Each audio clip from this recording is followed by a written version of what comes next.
upang sa'yo iparating ang taus-pusong pasasalamat nang ikaw ay dumating dito sa aking buhay, ang siyang aking hinihiling.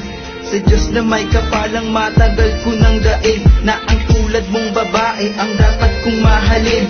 Hindi ko sasaktan, lalong hindi ko lolokohin, at asahan mo ito, ikaw lang aking iibigin. Ang ibig kong sabihin, maganda sana ang sabihin ng magiging relasyon, kung sakaling pagbigyan ng isang pagkakataon para iyong malaman na malinis aking hangarin kung iyong baliwalaan, at pangako sa iyo hindi kita pababayaan. Gagabayan kita sa abot ng aking makakaya, basta't sa piling ko girl, ikaw ay lumikaya. Dahil hindi na rin ako magmamahal pa ng iba, pagkat ang makasama ka, ako'y kontento na, at aaminin ko sa'yo, talagang mahal kita.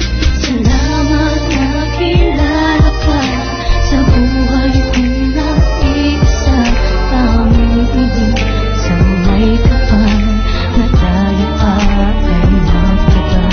Dito sa aking puso, hindi ka maglalaho, hangay dinggin ang awitin ko, dahil ito ay para lang sa'yo.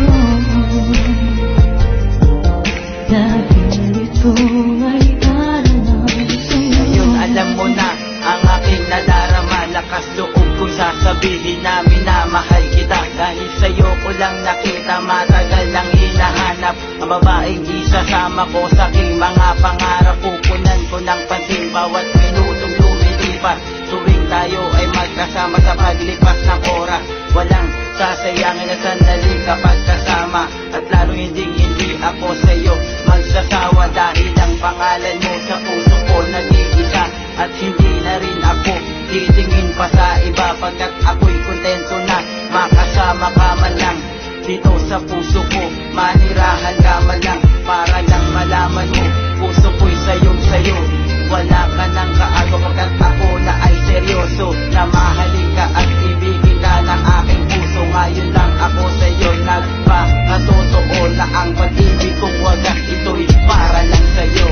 Salamat na kilala ka sa buhay kong nag-iisa, aming ibig sa may kapal na tayo ay magtagal.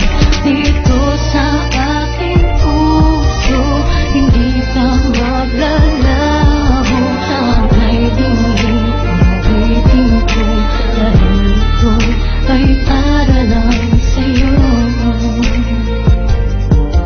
Dahil ito ay para lang sa'yo. Siguro ay sapat na ang lahat ng iyong nalaman, ng pag-amin ko sa'yo sa tunay kong nararamdaman. Sana nga iyong dinggin ang awiting ginawa, dahil dito ko sinabi ang salita.